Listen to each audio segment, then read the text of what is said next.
Yusuf Jalali, NDTV's correspondent in Tehran, is also joining us live now, along with Vishnu and I. Yusuf, very interesting there that Israel is pointing out that civilian areas are being targeted by Iran as a way of retaliation. And one civilian who now we know is a Filipino caregiver of an Israeli lady there in Tel Aviv has been killed in the Iranian strike.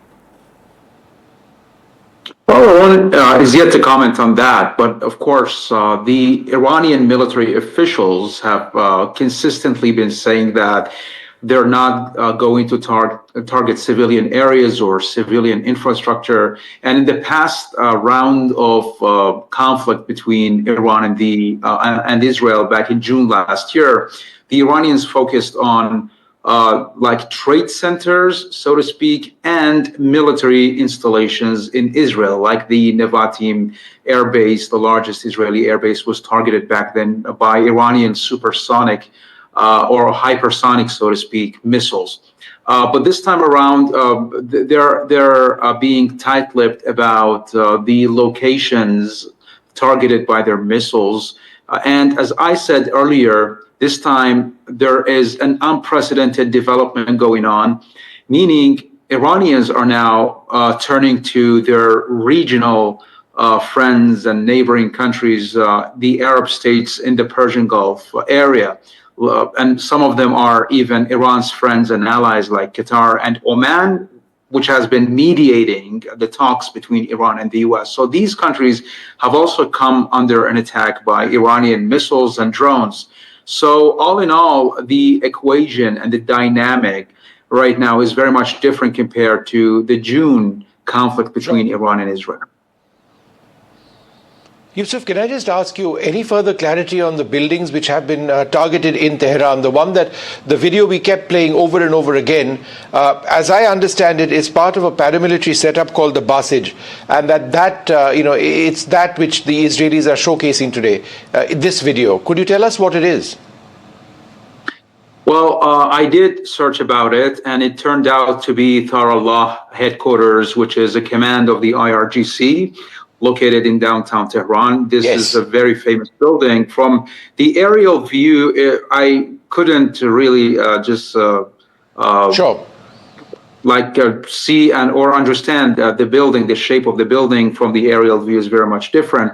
But I have seen it. I have passed by it several times, and I've seen it. It is located in downtown Tehran, but it is Sarallah Headquarters. And what Sarallah Headquarters is responsible for, it is responsible for ensuring the security, internal security within the capital Tehran and the surrounding towns and cities. And its major paramount responsibility is to confront protests that are targeting or that target the establishment, the Islamic establishment. So Sarallah Headquarters has been and has played a key role in suppressing the protests in Iran.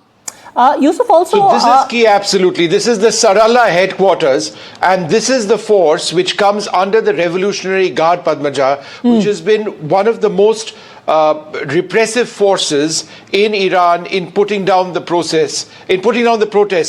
That has been taken out by the Israelis today. Absolutely. So this is quite a success. But is it of the magnitude that Israel is saying right now? Because they have claimed, Yusuf, that in the first strike itself, 40 top commanders from Iran have been taken out by them. Any actual confirmation coming from Iran? At least 5 leaders have been confirmed by local media. But what about this claim of 40 top military commanders being killed in the strike? Well, the Iranian media often delays releasing information about the assassinations. And if you remember, when General Salami, the former chief commander of the IRGC, was taken down during the June strikes, 48 hours and more than 48 hours later, his assassination was confirmed by state television. And this time around, such a delay is being witnessed on the part of the Iranian state television. For now, as you have also shown, and you are also showing Amir Nasirzadeh and General Mohammad Pakpour he used to be, of course, he was the chief commander of the IRGC, and he's now replaced by General Vahidi, if I'm not mistaken.